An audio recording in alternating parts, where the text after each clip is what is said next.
Hello students, in previous video we were studying useful microorganisms. Today we will study harmful microorganisms. Please focus on the board.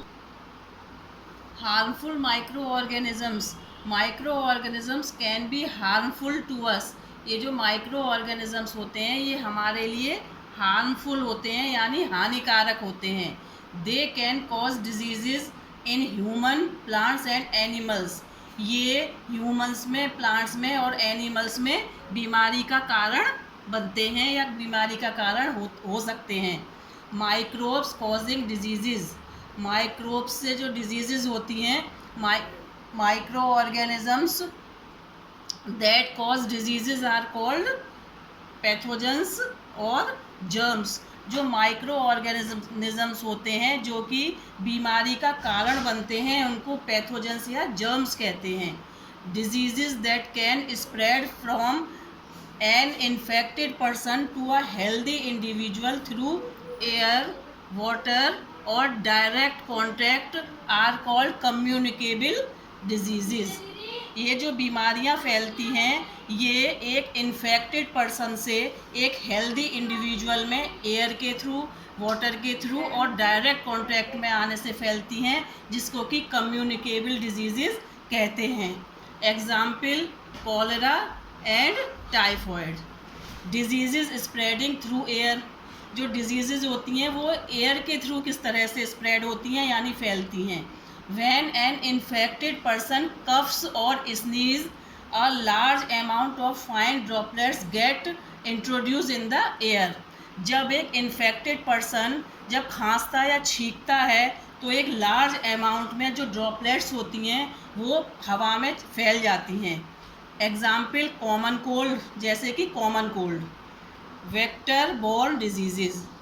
House flies are the common insects that breed disease. जो house flies यानी मक्खियाँ जो होती हैं वो common insect है जो कि बीमारियों को फैलाती हैं.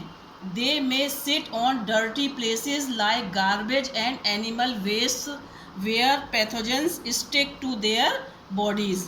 ये एक डर्टी प्लेसेस जो गंदा स्थान जैसे कि गार्बेज होता है, कूड़ा करकट होता है या एनिमल वेस्ट होता है, वहाँ पर ये जाकर बैठती हैं और वहाँ पर जो पैथोजेंस होते हैं वो उनकी बॉडी से स्टक हो जाते हैं यानी चिपक जाते हैं. Example typhoid, malaria, cholera etcetera. ये वो डिजीज़ हैं जो इनकी वजह से हो जाती हैं. Study and learn table 2.1, 2.2 and 2.3. Dear students, आपकी बुक में टेबल दी गई है 2.1, 2.2 एंड 2.3 जिसको कि आपको स्टडी करना है और लर्न करना है. Spoiling food. फूड किस प्रकार से स्पॉइल होता है यानी ख़राब होता है. Micro organisms can spoil food.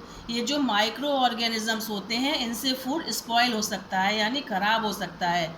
Many bacteria and fungi grow on food items and produce certain toxic substances.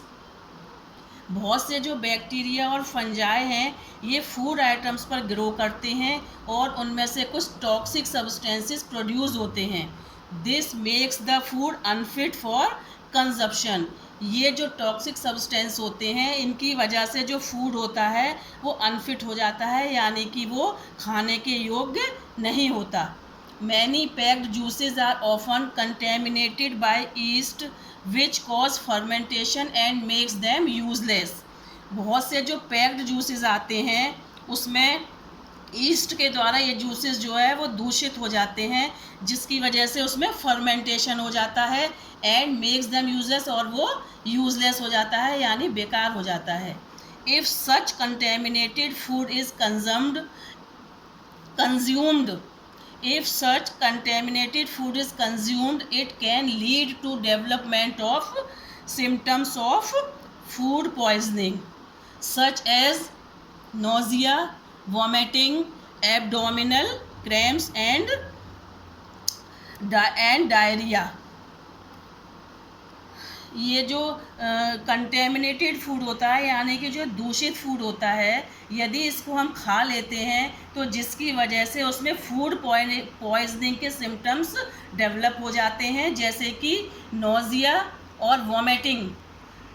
And abdominal cramps यानी कि जो पेट में दर्द होता है वो, और एंड डायरिया, ये डिजीज़ हो जाती हैं। Thank you.